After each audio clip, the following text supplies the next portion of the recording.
Before moving on to the story, don't forget to subscribe and like. Have a nice listening time.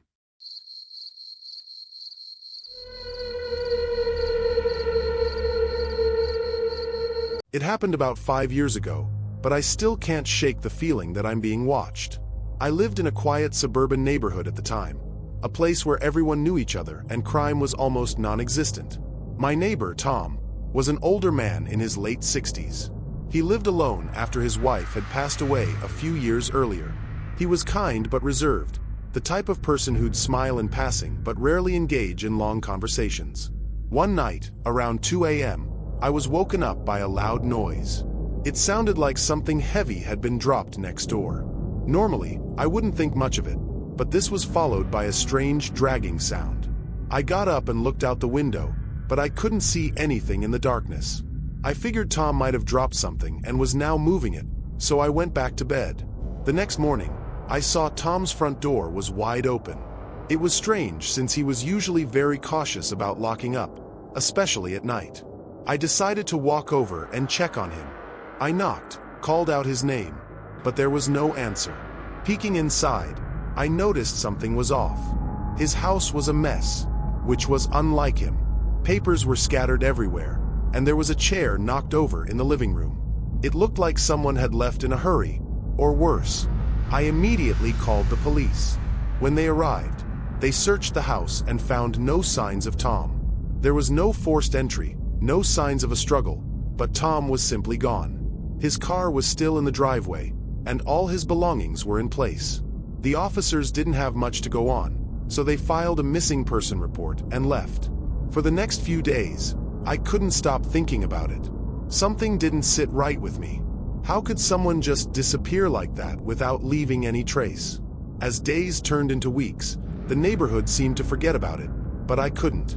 I felt like I had to figure out what had happened. One night, as I sat in my living room, I heard the noise again, the same heavy thud and dragging sound I had heard the night Tom disappeared.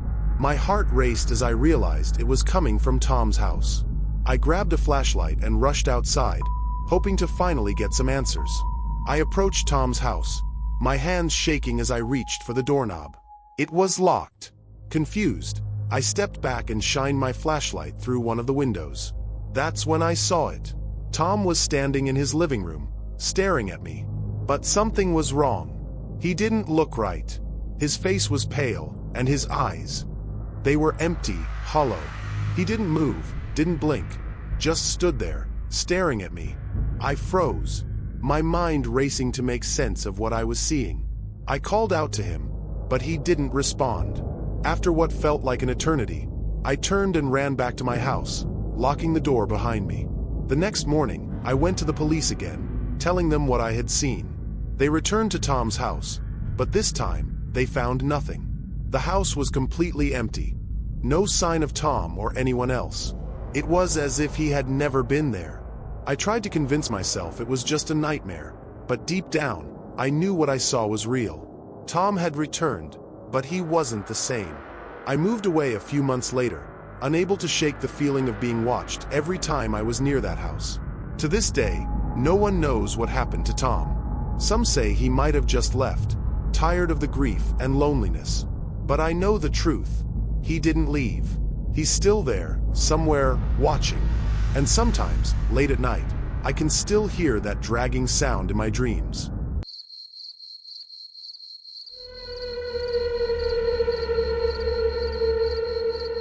A few years ago, I rented an old house in a quiet, remote town.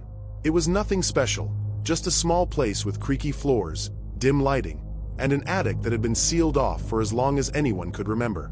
The landlord told me it was just used for storage, but I never bothered to ask what was inside. That was my first mistake. The first few weeks were uneventful. It was peaceful, almost too quiet for someone used to the noise of the city. Then, one night, I started hearing noises. At first, it was nothing more than faint creaks and groans, the kind you'd expect from an old house. I brushed it off as the house settling, but over the next few nights, the sounds became more distinct. It was as if something, or someone, was moving around upstairs. One evening, as I sat watching TV, I heard it clearly. Footsteps. Slow, deliberate steps, moving from one side of the attic to the other. My blood ran cold. No one else had access to the house, and I hadn't even gone near the attic door since moving in. I tried to convince myself it was just the wind or the house shifting, but deep down, I knew that wasn't true. The footsteps continued almost every night. I'd hear them late, usually around 2 or 3 in the morning, as if something up there was pacing back and forth.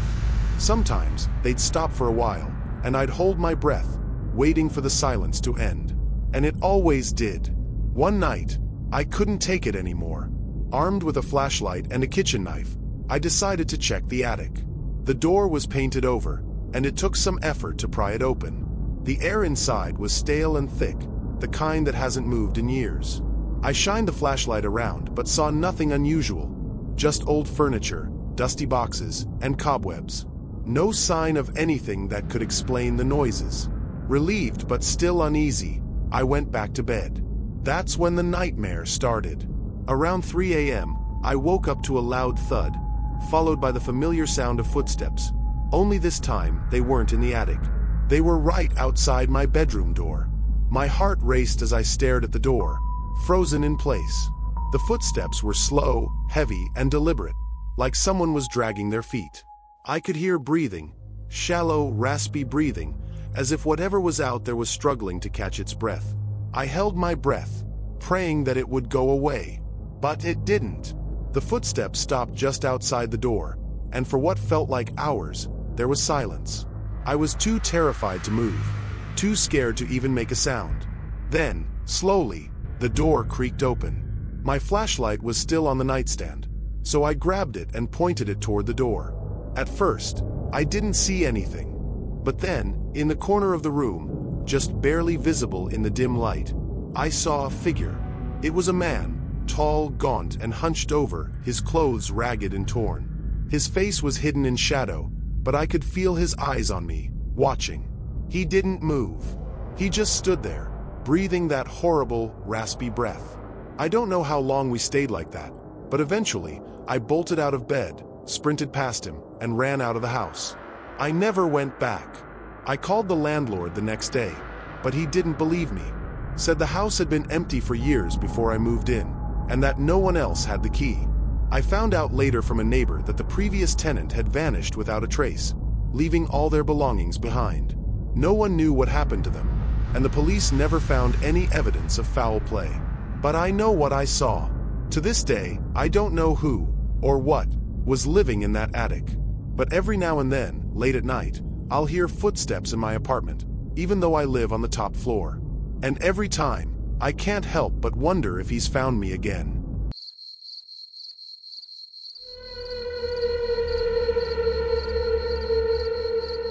A few years ago, I worked as a pizza delivery driver in a small town. The job wasn't anything special, but it paid the bills. It was usually quiet, especially during the late-night shifts. One night, I received an order that still haunts me to this day. It was close to midnight when the call came in. The order was simple, a large pepperoni pizza, but the address was one I didn't recognize. It was out in the countryside, far from town, and honestly, I wasn't looking forward to driving all the way out there. But it was my job, so I grabbed the pizza and hit the road. The GPS guided me down a long, winding road that grew darker and more isolated with every mile. No streetlights, no houses, just endless trees on either side of the road. I finally arrived at the address, a rundown, old farmhouse at the edge of the woods. The house looked like it hadn't been lived in for years. The windows were dark, the paint was peeling, and the front yard was overgrown with weeds. I hesitated, but I had a job to do. I parked the car and walked up to the porch, pizza in hand. There was no doorbell, so I knocked on the old wooden door. The knock echoed in the still night, but there was no answer. I knocked again, a little louder this time. Still nothing. I checked my phone to make sure I had the right address. Yep, this was the place. I was about to give up when the door creaked open. Just a crack. The inside of the house was completely dark. I couldn't see anyone, but I could feel someone watching me from the other side. "Hello," I called out. "Pizza delivery." For a moment, there was no response. Then, a voice, low and raspy, came from the darkness. Come in. Every instinct in my body told me not to go inside, but I didn't want to lose my tip, and honestly, I didn't know what else to do. So, I stepped through the door. The house was freezing cold. The air smelled musty, like it hadn't been opened in years. The only light came from my phone, and I could barely make out the outline of furniture draped in dusty sheets. There was no sign of anyone. "I have your pizza," I said, my voice trembling slightly. "Upstairs," the voice whispered from the darkness. At that point, every part of me was screaming to get out of there. But something about the voice, it didn't sound right. It sounded too close, too unnatural. I glanced at the staircase leading to the second floor. The steps were old and warped, and the darkness at the top seemed to swallow the light from my phone. I turned toward the door, ready to leave, but as I reached for the handle, the door slammed shut with a loud bang. I froze. My heart was pounding, and the air around me seemed to grow heavier. "Upstairs," the voice repeated, this time more insistent. I didn't know what else to do, so I slowly climbed the stairs, the wood creaking under my feet with every step. At the top, there was a long hallway lined with closed doors. The voice came again, this time from the far end of the hall. "Here."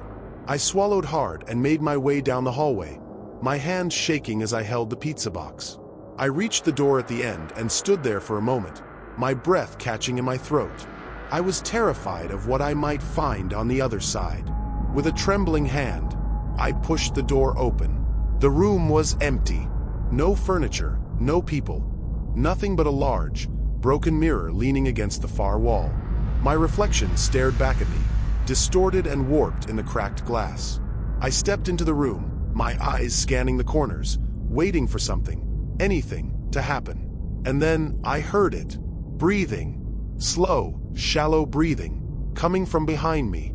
I spun around, but the hallway was empty. I shined my phone's light into the darkness, but there was no one there.